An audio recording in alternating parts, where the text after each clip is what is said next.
Hey everyone, and welcome back for another deep dive. It's hard to believe it's already 2025, I know, right? and we're already jumping into such a heavy topic, but a really important one. Yeah.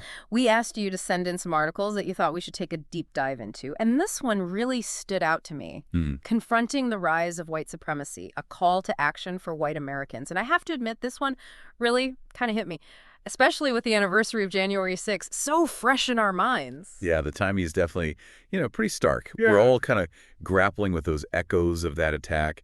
And this article is really pushing us to confront some uncomfortable truths about the ideologies that fueled it. Yeah, for sure. And it's not just about January 6th. This article throws out a statistic that really stopped me in my tracks. Over 8,263 hate crime incidents recorded by the FBI in 2021. That's a huge jump from the year before. It is. It makes you wonder, is this becoming the new normal? It's the question we need to be asking ourselves. Mm-hmm. But to even begin to unpack that, we have to go deeper than just the numbers. Okay. What exactly is white supremacy? It's more than just the blatant racism we might think of.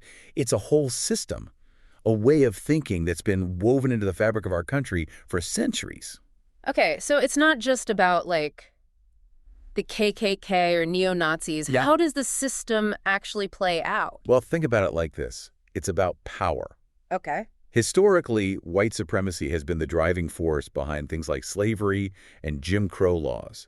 Those weren't just isolated incidents. They were tools to maintain a hierarchy where white people held all the cards. And here's where it gets really disturbing. Those historical systems have echoes in our present. Voter suppression tactics, disproportionate incarceration rates, the wealth gap. These are all modern-day manifestations of that same power imbalance. Whoa. I think a lot of people hear white supremacy and think of, guys in white robes, but you're saying it's much more subtle and insidious than that. It's baked into our institutions and policies. It kind of makes you look at things differently, huh? It's a tough reality to face.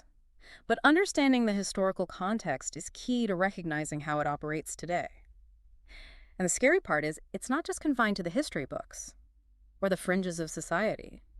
This article points to the way social media and the internet have become breeding grounds for these ideologies. That was the part that really chilled me. It talked about how online spaces can become echo chambers where these ideas fester and grow. Exactly. And they even mentioned how groups are using coded language and memes to spread their messages, almost making it seem cool or trendy. It's the perfect storm, really. You have anonymity, algorithms designed to keep you hooked, and targeted messaging that preys on people's insecurities and anxieties. It's no wonder so many, especially young people, are getting sucked into these online rabbit holes of hate. And it's not just passive consumption either. It's the potential for radicalization. I know you're not supposed to read the comments, but sometimes I can't help myself. And honestly, the amount of hateful rhetoric you see online is just, well, it's overwhelming. It makes you wonder, doesn't it? How much of this online hate spills over into the real world? How much of it normalizes these dangerous ideologies? It's something we all need to be asking ourselves. What are we seeing online? And how is it shaping our understanding of this issue? It's a wake-up call for sure. This article doesn't let anyone off the hook. It talks about this thing called the bystander effect, and it really made me think about my own actions, or rather inaction. The bystander effect is a fascinating psychological phenomenon. It basically says that the more people who witness something bad happening, the less likely anyone is to intervene. Yeah. It's almost like we subconsciously diffuse responsibility. Someone else will handle it, right? Yeah, exactly. Or we think, what can I even do? It's not my problem. Yeah. But in the context of racism and white supremacy, that kind of thinking is deadly. Turning a blind eye just allows the problem to fester and grow. And here's where the real challenge lies. Breaking free from that bystander mentality. Because even small acts of resistance, speaking up against a racist joke, or challenging a prejudiced comment, can chip away at the normalization of these ideologies. It's about shifting the culture, one conversation at a time. So it's not just about understanding white supremacy, but about actively pushing back against it. Absolutely. This article is a call to action, a reminder that we can't afford to be passive observers. It's time to get uncomfortable and start dismantling this system brick by brick. Okay, so we've established that white supremacy is more than just overt racism. It's a deeply ingrained system that impacts everything from our laws to our online spaces. But how do we actually start to dismantle something so pervasive? Where do we even begin? That's the million-dollar question, isn't it? Yeah. And the article doesn't offer any easy answers. but it does provide some concrete steps we can take. It starts by challenging us to be more aware, more vigilant, and recognizing the signs of white supremacy Mm. in our everyday lives. That's the part where they talk about recognizing signs of white supremacy, Right. right? I have to admit, some of those examples were pretty eye-opening. It's like I knew those things existed, but I never really thought about them as being connected to this larger system. It's easy to dismiss those things as isolated incidents Mhm. or personal prejudices, but the article argues that we need to see them for what they are, symptoms of a deeper problem. Okay. Take the Confederate flag, for example. For some, it's a symbol of Southern heritage. But let's be real, it's also been co-opted by white supremacist groups as a symbol of hate and oppression. I've definitely seen that shift in how the flag is perceived, especially in recent years. It's become a much more charged symbol. But the article also points out that white supremacy can show up in less obvious ways, like coded language. Yeah. They gave the example of color blindness, which on the surface sounds like a good thing, right? Right. It's a classic example of how good intentions can actually perpetuate harm. Saying, I don't see color, might seem like a way to promote equality, but it ignores the very real experiences of people of color and dismisses the systemic inequalities that are rooted in race. It's basically saying, let's just pretend racism doesn't exist, which of course it does. It's like sweeping the problem under the rug instead of actually addressing it. Exactly. And what about those online spaces we talked about earlier? The article mentions how white supremacist groups use coded language and memes to spread their messages, almost making it seem cool or edgy. That's one of the most insidious tactics they use. Mhm. They take these hateful ideologies and package them in ways that are palatable, even appealing to a wider audience. And it's especially effective with young people who are already bombarded with information and looking for a sense of belonging. It's like they're trying to rebrand hate, make it seem mainstream. Right. But beyond the symbols and the language, the article also talks about behaviors we should watch out for. Right, because it's not just about what people say, but what they do. Participating in rallies or events that promote exclusionary ideologies, engaging in online forums that espouse hate speech, or even just demonstrating aggression or hostility towards marginalized groups. These are all red flags. So it's about paying attention to the whole picture, the language, the symbols, the actions. And the article makes the point that these signs might not always be overt or obvious. Exactly. It's like trying to spot a chameleon, blending in with its surroundings. White supremacy can be insidious, weaving itself into the fabric of our society in ways that can be hard to detect. That's why this awareness, this ability to recognize the signs, is so crucial. It's like that saying, once you see it, you can't unsee it. Yeah. A real mind shift. Absolutely. And the article stresses that this awareness isn't just for individuals, it's for communities as a whole. It's about creating a culture where white supremacy isn't tolerated, where people are empowered to speak out and challenge hate when they see it.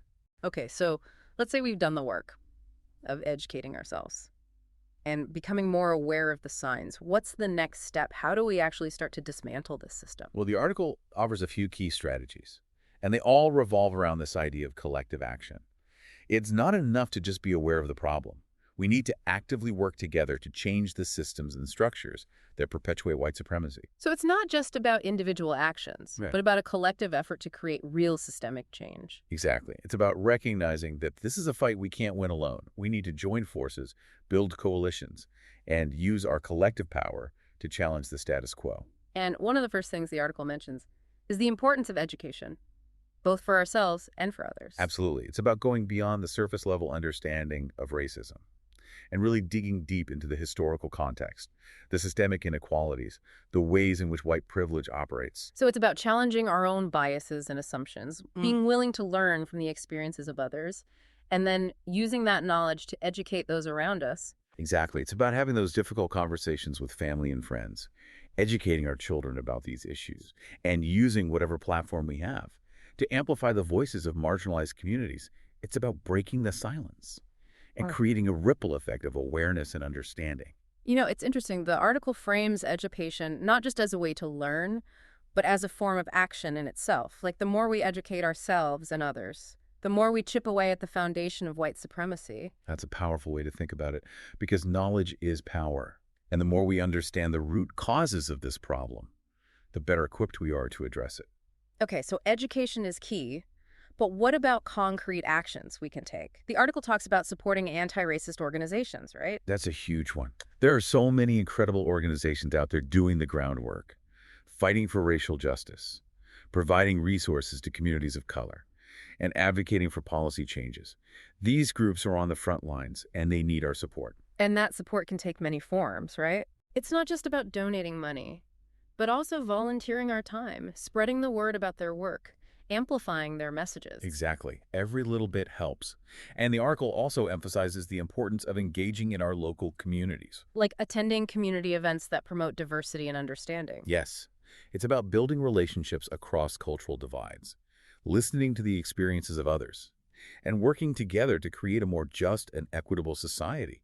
It's about bridging the gap between intention and action, turning our awareness into concrete steps toward change. So it's about showing up, being present, and being active participants in a fight against white supremacy. Absolutely. And that brings us back to the article's final call to action, creating a collective movement against hate. That's where things get really inspiring, right? It's about recognizing that this fight is bigger than any one individual or organization. It's about building alliances across diverse communities, pooling our resources, Yeah. and working together to dismantle white supremacy in all its forms. It's about understanding that this is not just a fight for people of color. It's a fight for all of us.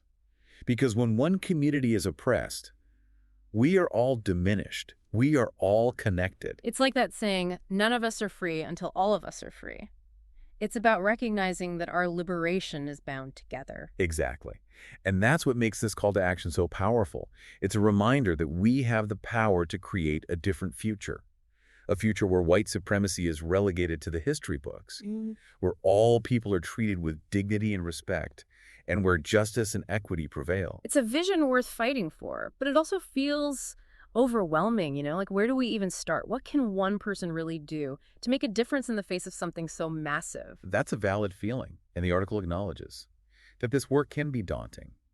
But it also reminds us that every journey starts with a single step.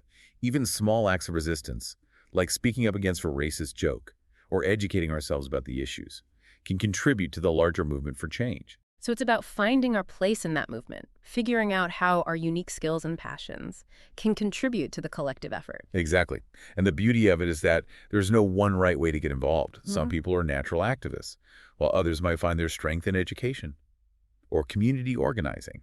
The key is to find what resonates with you Yeah. and commit to taking action. So as we wrap up this part of our deep dive, I think the question for all of us is, what's our next step? What action, big or small, can we take to contribute to this collective movement against hate? It's a question worth pondering, and we'll be back soon to continue our exploration and to delve deeper into the complexities of this critical issue. We're back for this final part of our deep dive into confronting white supremacy. And I have to say, this conversation has really stayed with me. It's made me think about my own role in this whole system where I've been complicit, where I need to step up. It's a lot to process. It is, and I think that's a healthy response. This isn't about guilt or shame. It's about recognizing the reality of white supremacy and our responsibility to dismantle it. And this article we've been discussing really drives home the point that this is an ongoing process, a journey, not a destination. One thing that keeps coming up for me is how pervasive this ideology is. It's not just about like the obvious hate groups. It's baked into our culture, our institutions, even our language. Right. It's almost like we're all swimming in it, whether we realize it or not. That's a powerful image, and I think it speaks to the insidious nature of white supremacy. It's not always loud and aggressive. Sometimes it's quiet and subtle, almost invisible. And that's why this article's emphasis on education and awareness is so crucial. We need to shine a light on those hidden corners, those subtle biases and assumptions that perpetuate this system of oppression. And that education needs to start early, right? It does. We can't just wait until people are adults to start talking about these issues.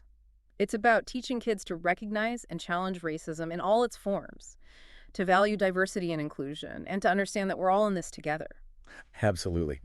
We need to raise a generation that's equipped to dismantle these harmful ideologies and build a more just and equitable world. And it's not just about formal education in schools either.